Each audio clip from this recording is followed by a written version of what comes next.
Alright, so we're going to be tuning some timpani drums, and we don't have a whole lot of time to do it because we have to do other things in class today, but we're going to take one drum and really talk thoroughly about that drum, and then whatever we talk about with, we're going to do this drum.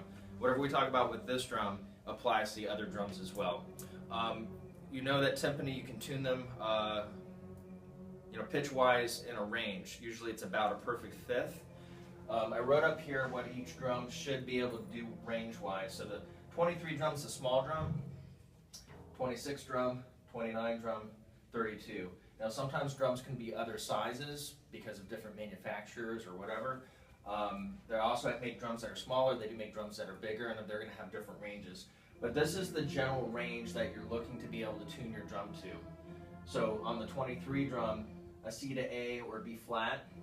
The 26 drum, B flat to about F sharp.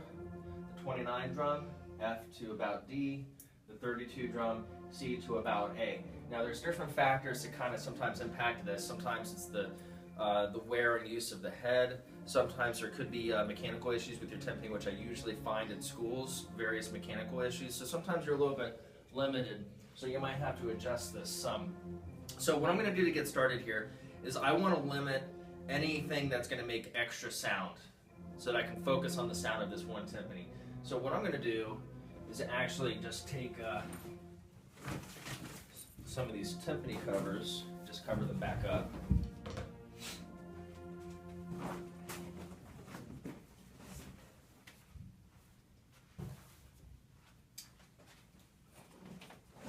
That way I'm not hearing, hopefully, a lot of noise out of these other timpani while we're trying to tune this one. Okay, so when you're tuning timpani like these, you need a timpani tuning key. This is very similar to like what you would use on a snare drum or a drum set, except the actual diameter of the square part is typically bigger, but I'm actually noticing on this drum, it's actually the same thing as a standard tension rod, so that's a little unusual, but I don't think it's really a good or bad thing. So, pedals all the way down. What I'm going to do is I'm going to push the pedal all the way up. And the reason why I'm doing that is I'm putting tension on the head. I also hear higher pitches better. When you have the timpani pedal all the way down, you're going to get kind of a gargly sound because it's completely detuned. The next thing I'm going to do, and you should be doing this kind of regularly, and what I mean by that is depending on how much you're using it, you don't have to do it every day.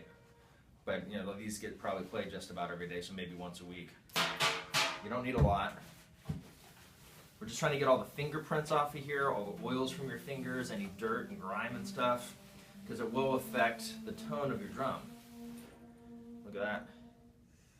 That's you guys on the timpani. This is why I told you to wash your hands before you play timpani, but you should wash your hands before you play any of your instruments, because that stuff on your instruments diminishes the sound quality of your instrument. And I'm actually already feeling it. Like when I first started wiping this down, it kind of felt like there was friction on the head when I was pushing on it, but now it feels nice and clean. And something I didn't mention to you guys last time is when you take your hands and you put them all over your yarn parts of your timpani mounts, that same oils and dirts and stuff get on your on the felt parts there, or the yarn part, and it soaks into that. So like a mount that used to be kind of soft might start getting kind of chunky with grime and stuff. Just stuff to think about. Okay, the first thing I'm going to do is I'm going to make sure the head is in tune with itself. And what I mean by that is the tension on a drum, any drum, runs from side to side. So the tension from here to here and the tension from here to here might be slightly different. And a way to find that out is you can take something like a towel or whatever. I'm not going to use a towel today. I think I'll just use my fingers since I already washed my hands.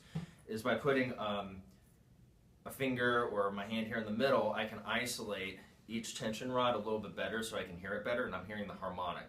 The harmonic is a higher frequency. So when you hit a note, that note's happening, but there's other things vibrating too, creating overtones that sometimes are either in tune or not in tune with the actual pitch that you hear. So what I mean by harmonic is when I put my finger here, it's actually going to be the same pitch, but you're going to hear a higher octave of it. So whatever note that is. hear the higher end of that. All right, so what I'm going to do is I'm going to tap around and kind of get a feel for what is higher or lower around this drum.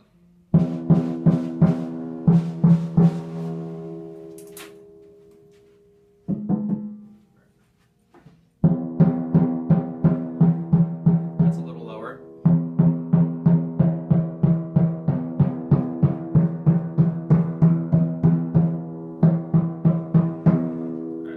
So, I'm not really sure pitch-wise where I'm at, so let me get on this piano and figure this out. And that's the second smallest drum, so that's probably somewhere around an F or something. So that's an E. Now, that's the 26th drum, so we want it to be able to go up to about an F sharp, which is here. And that's all the way up. So this is about a whole step lower than we want it to be. So we're going to tune everything up a little bit. So what I'm going to start with is anything that's a lower tension rod, I'm going to raise that up first. And you don't need to do it a lot. I'm just going to tweak it a little bit on both sides, trying to keep even tension on the head.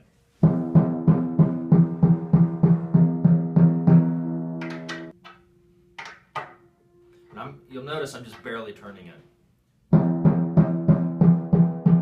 The reason why is we're really close to having the head completely in tune with itself, but the other reason is you don't want to dramatically tune something sensitive like timpani. If the head's a brand new head and you're just putting it on for the first time, that's when you might crank down a lot to get it up to a certain tension, but then when you're fine tuning it, you don't need to turn a whole lot.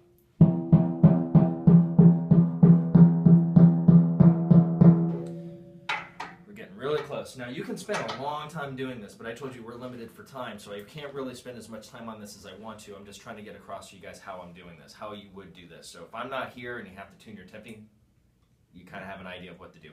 Push the pedal all the way up so you can hear the pitch better. Go around.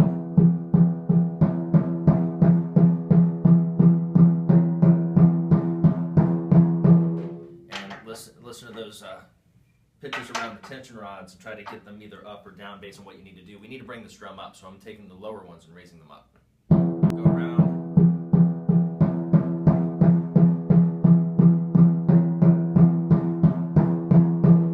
And listen to those pitches around the tension rods and try to get them either up or down based on what you need to do. We need to bring this drum up, so I'm taking the lower ones and raising them up.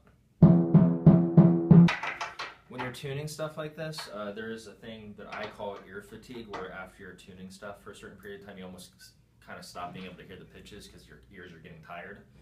So it's a good idea to take breaks if you start feeling that. If you're starting to feel like you can't hear the pitches anymore, just walk away for a little bit and go do something else, and then come back after a while.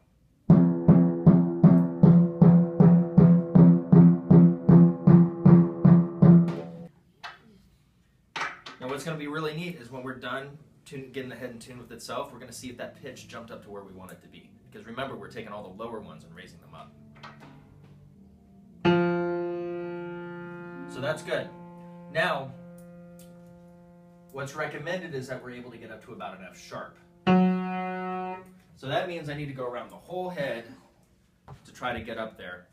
And what I'm going to do is just tweak it a little bit all the way around. Because believe it or not, that will make a huge difference in the pitch change. So we don't want to go too far. We don't want to have to tune it. We don't want this drum getting too high and then us having to tune down. That's actually harder to do. All right, let's see what that did.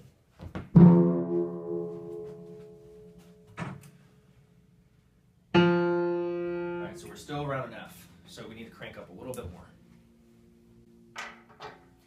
So remember that everything that I am doing to this one drum, I would follow the same exact process on the other drums.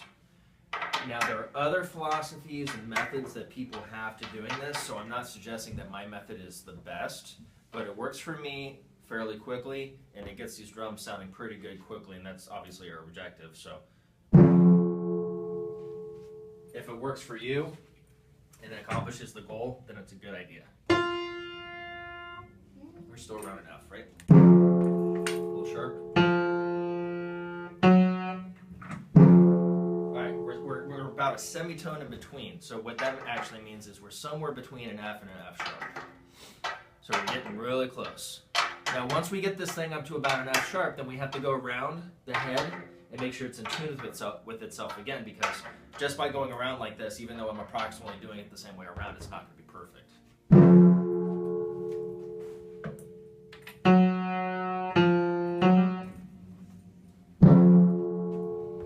All right, so let's see where we're at here. All right, let's go around another time, see if that kind of gets us where we want. Now, in ideal circumstances, you would not be in a small room like this tuning this drum, because I'm hearing every single overtone that's happening, and plus we have a band rehearsing in the next room, so there's other things going on. You would, in an ideal situation, be in a larger room with no extra sounds or distractions, so you can just focus on this tone and the pitch of your drum here. Hopefully this is it. And thank you for your patience and bearing with me. To some people, this stuff isn't really all that interesting, but if you want your instrument to sound good, you gotta know how to do this stuff.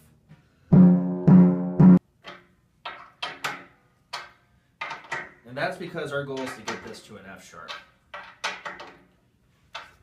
If you don't ever need to do an F sharp on that drum, it doesn't matter.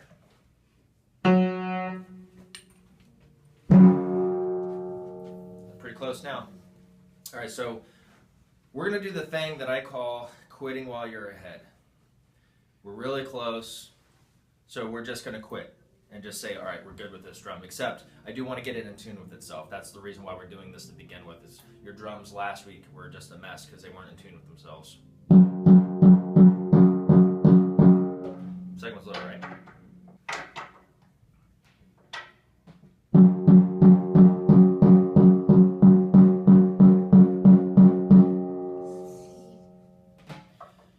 And something else that I want to mention, because I'm actually noticing it on your drum here. This is really sad too, is you know, the bearing edge, which this is the part that the head gets pulled over on the edge of your shell. Yours is bent significantly right here. That's going to impact the tuning of the drum. I'll show it to you in a second, but you'll have to see it from my angle.